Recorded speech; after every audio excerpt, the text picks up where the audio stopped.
Welcome to Ponchatoula Live, the show where we make it easy for you to connect with the people of Ponchatoula.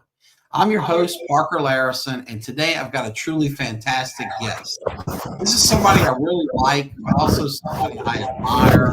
He is a fantastic, successful business owner. He is a great dad, and he's just a fun guy to hang out with or talk to. So, with no further ado, I bring my friend John Bohning onto the show. John, welcome. Thank you for being here. Good afternoon, brother. It's a pleasure, man. Thank you very much.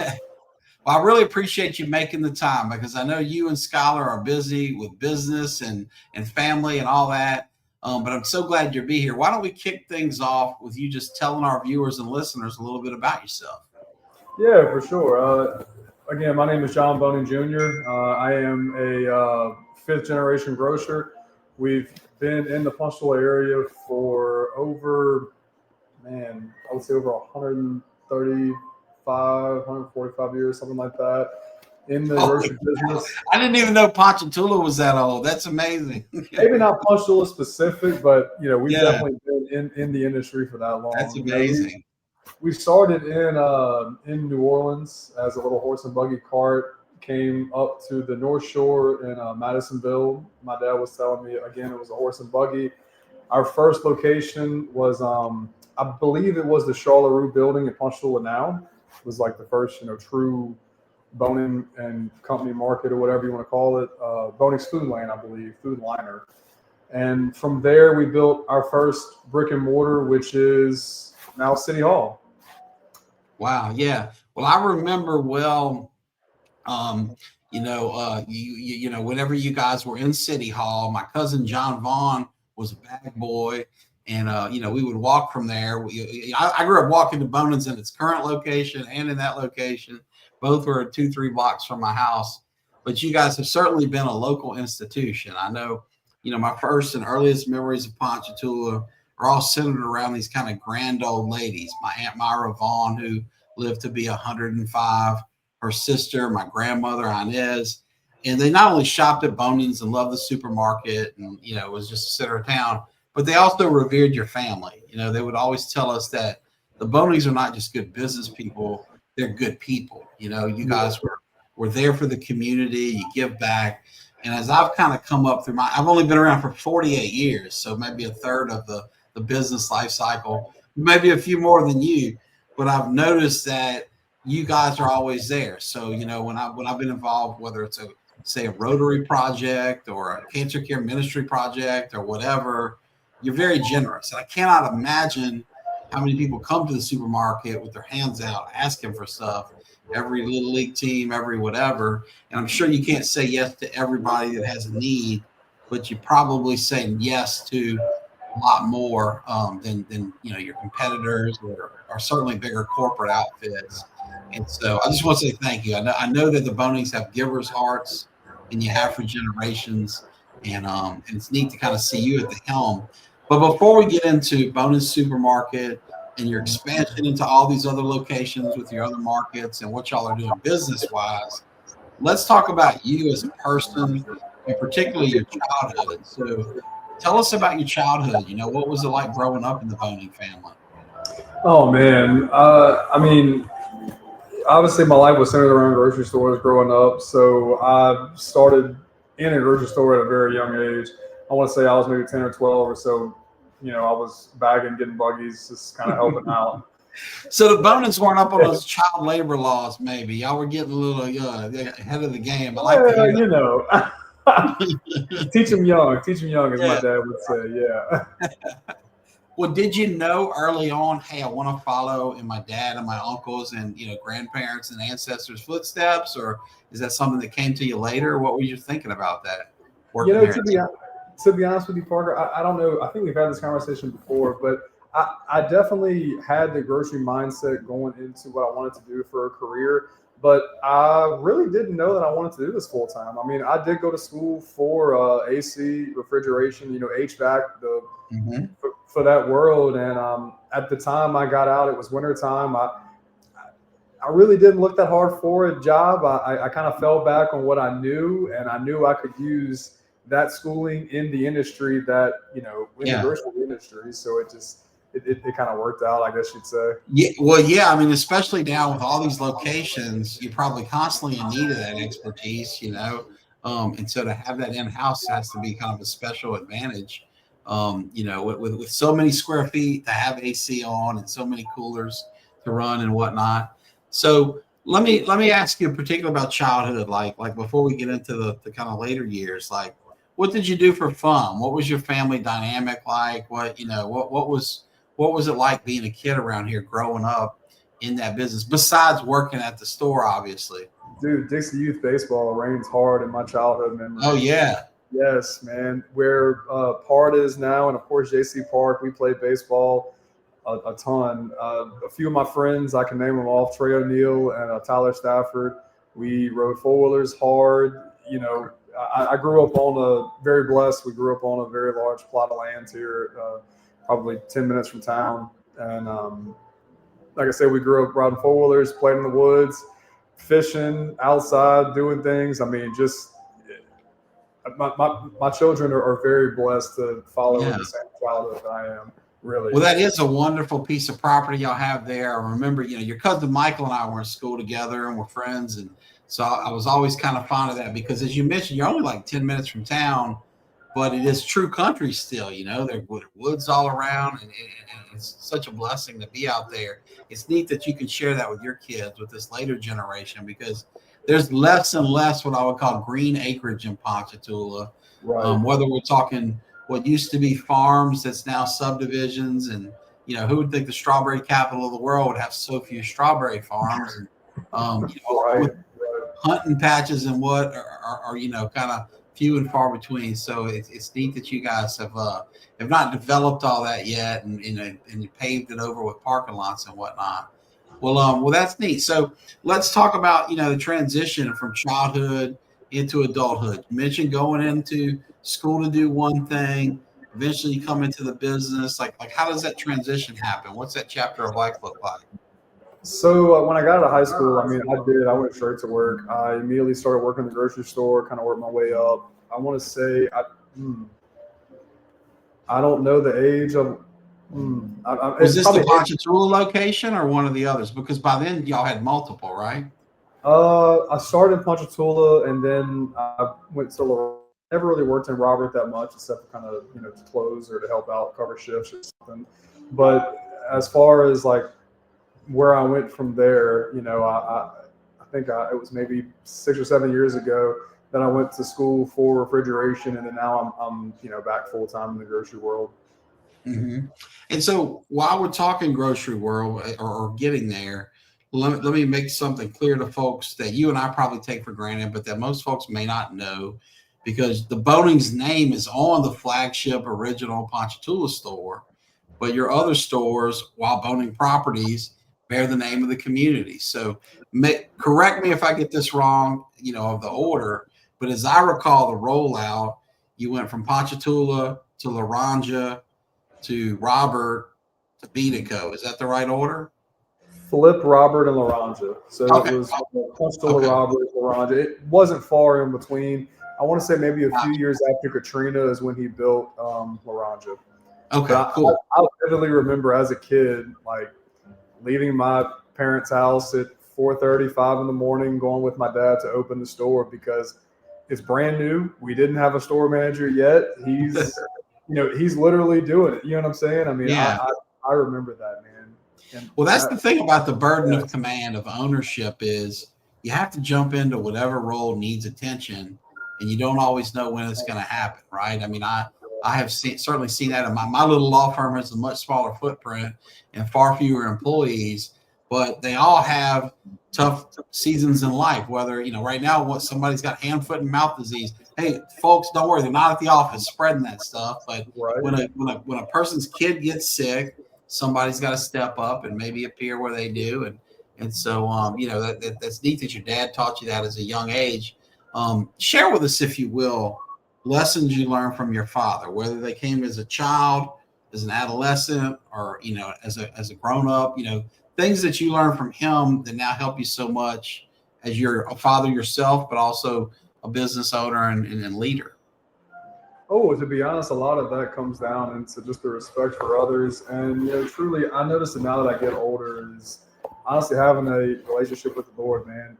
It has really, really opened a lot for me. Now that I've gotten older with kids and more involved, I really can see that all that becomes more full circle. Once I have put Christ first and then myself and then the family, everything has really come full circle. And I really see that a lot from my dad from his standpoint. I mean, he really, the left hand doesn't know what the right does and vice versa.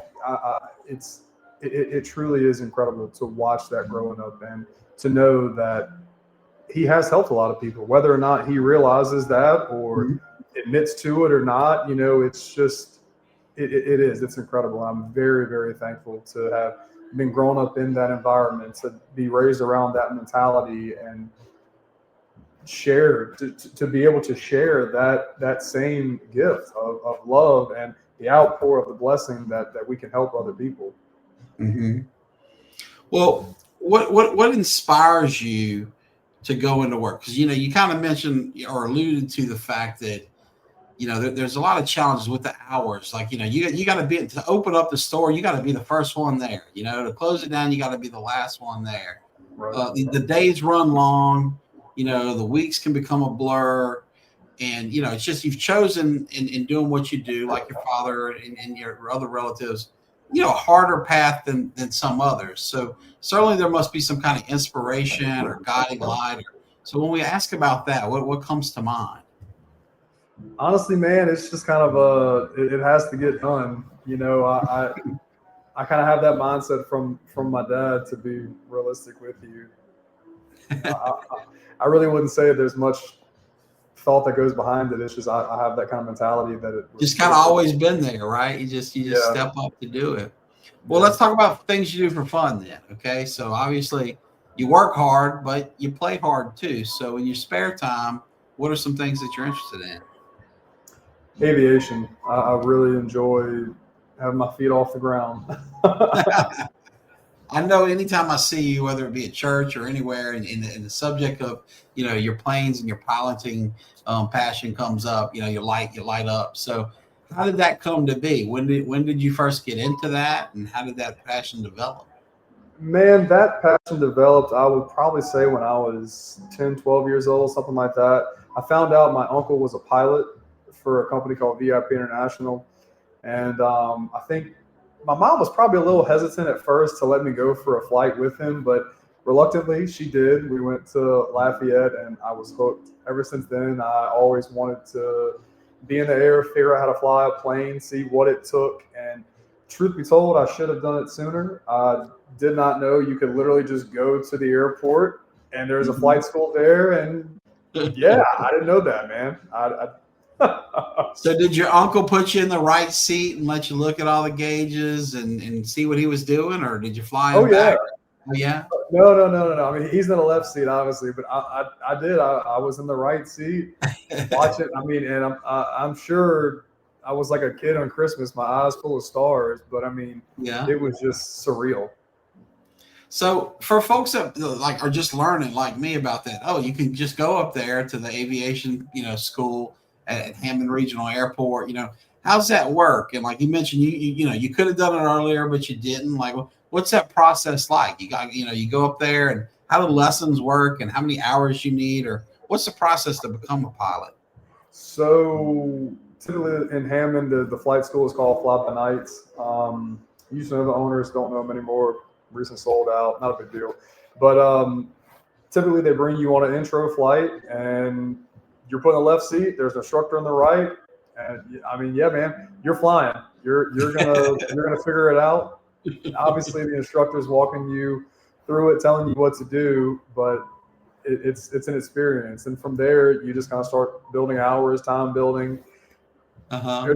There's homework and testing and all involved, but it's all based on an hour, kind of like an hour requirement to get your license Yeah. first. Well, I bet it's exhilarating. I grew up hearing my dad's friend John Dahmer was a crop duster, and Dad went up with him, I think, during the crop dusting school process, and he had all these great stories about how terrifying that was at first, and exhilarating once you got the hang of it.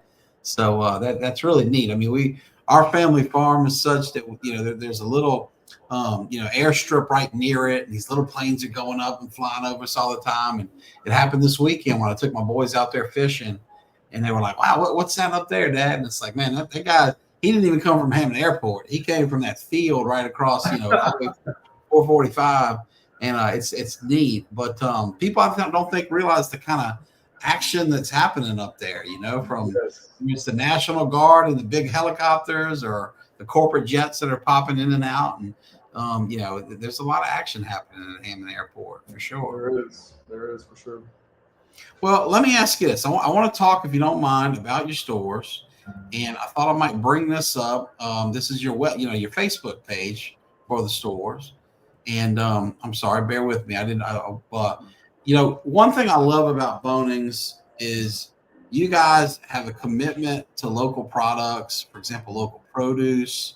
Let me ask you this before I even get into that. What is it that makes Boning supermarkets, special? Like when I ask you that, what first comes to mind?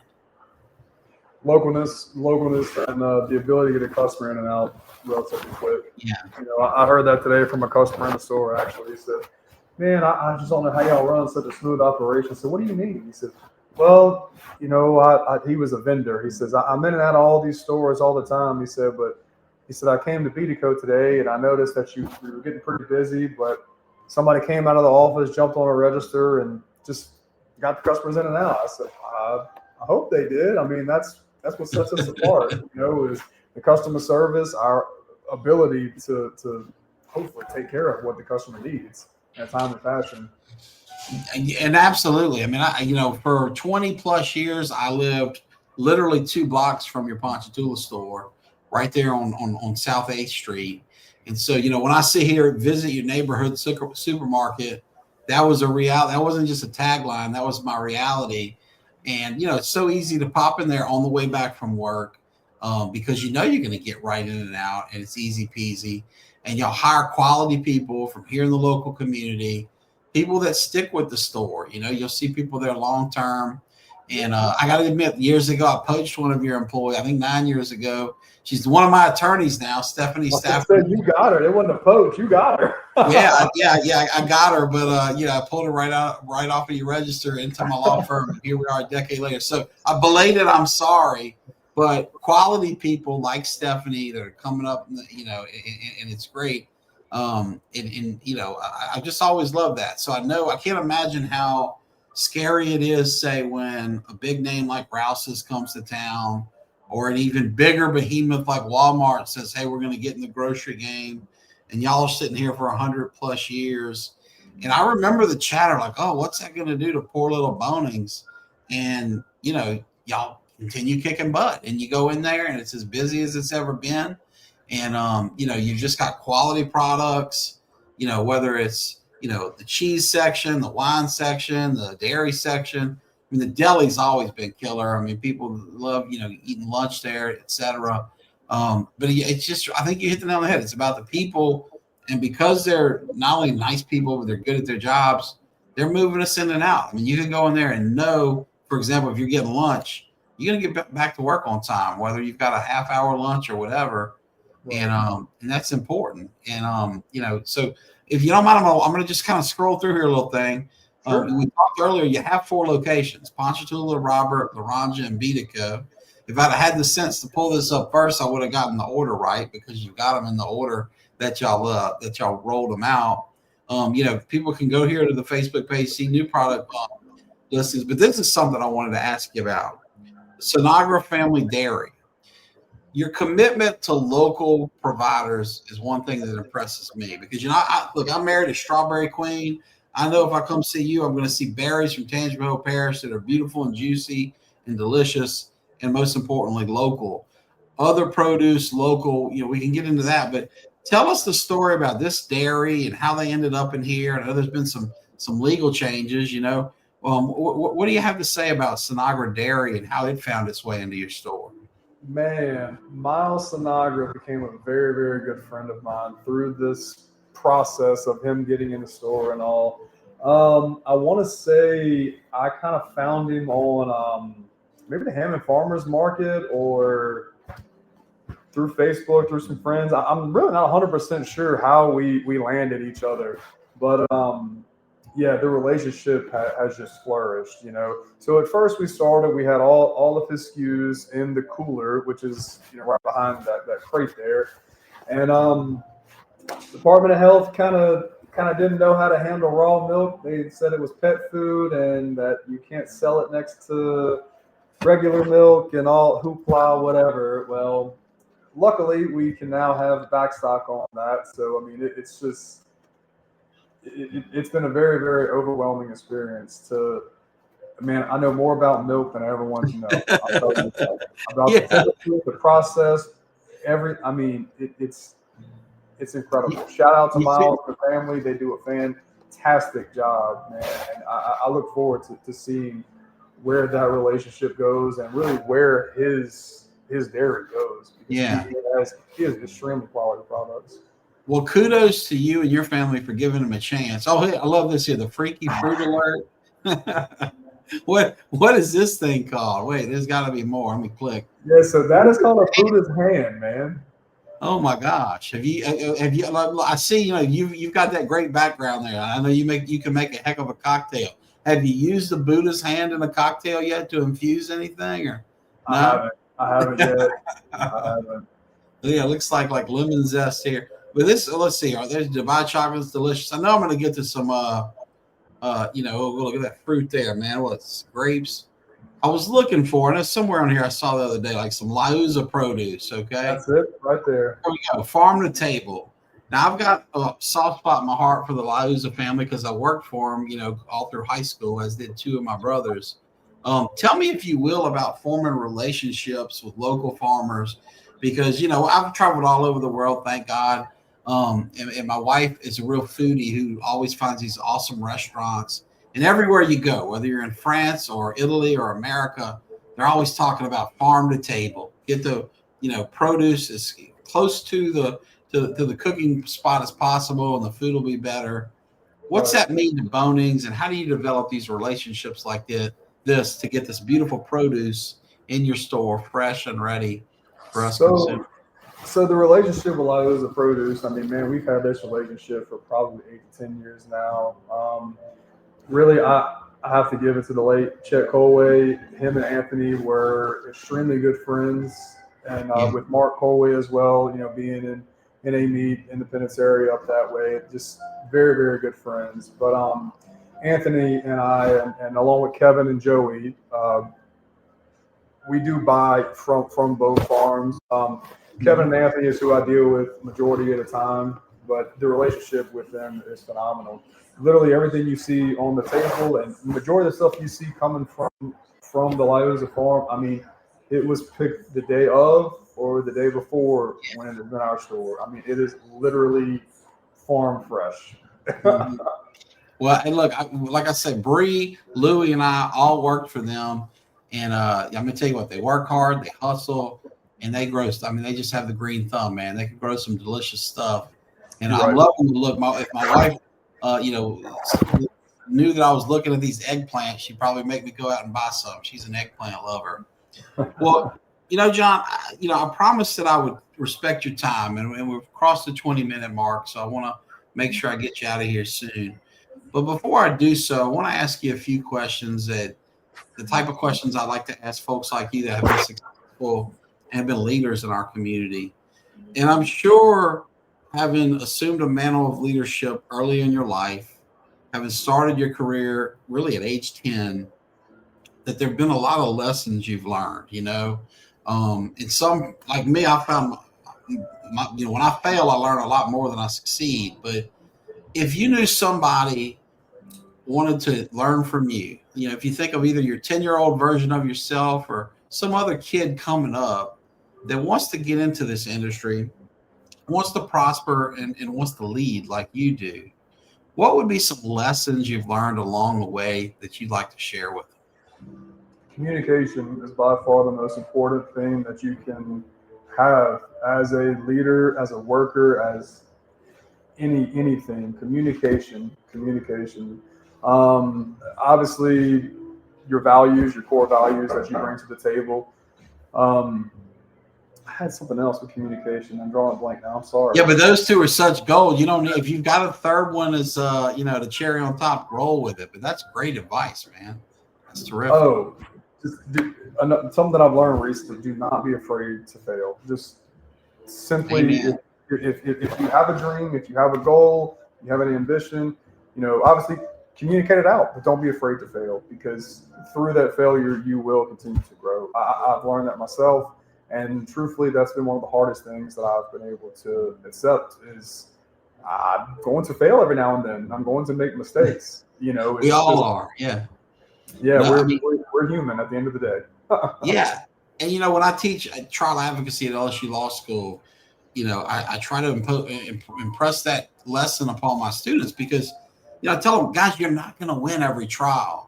That's only the TV lawyer wins every time, Right. Those of us that live in the real world are going to try and fail. And if you're trying and you're succeeding every time, you're not trying hard enough to be ambitious and reach, farther. So failure is it's where the good stuff is learning wise. It's painful to do that. I do it all the time. I failed in one way in my job this morning, and it was painful to get through. But through that pain was a great lesson and a relationship strengthened. Same this morning, man. It was all good, but you kind of have to get bloody and bruised to get there. So thank you for, being candid and vulnerable enough, to share that. Before I let you go, is there anything else on your mind, on your heart, just anything at all that you'd like to share with our viewers or our listeners? Thursday morning, Ryan Helg has a running group called, oh Lord, don't let me lie to you now. He'll get mad at me for that one. Hey, we don't need the name. Just give us the when, where, and why. Thursday morning, Pard, be there. I think it's like 7 a.m., 6 a.m., something like that. But yeah, he's doing a fantastic run group that's kind of getting anybody and everybody together, sharing the word, sharing togetherness, friends, family, all that kind of good stuff. That's great, man. I appreciate you sharing that.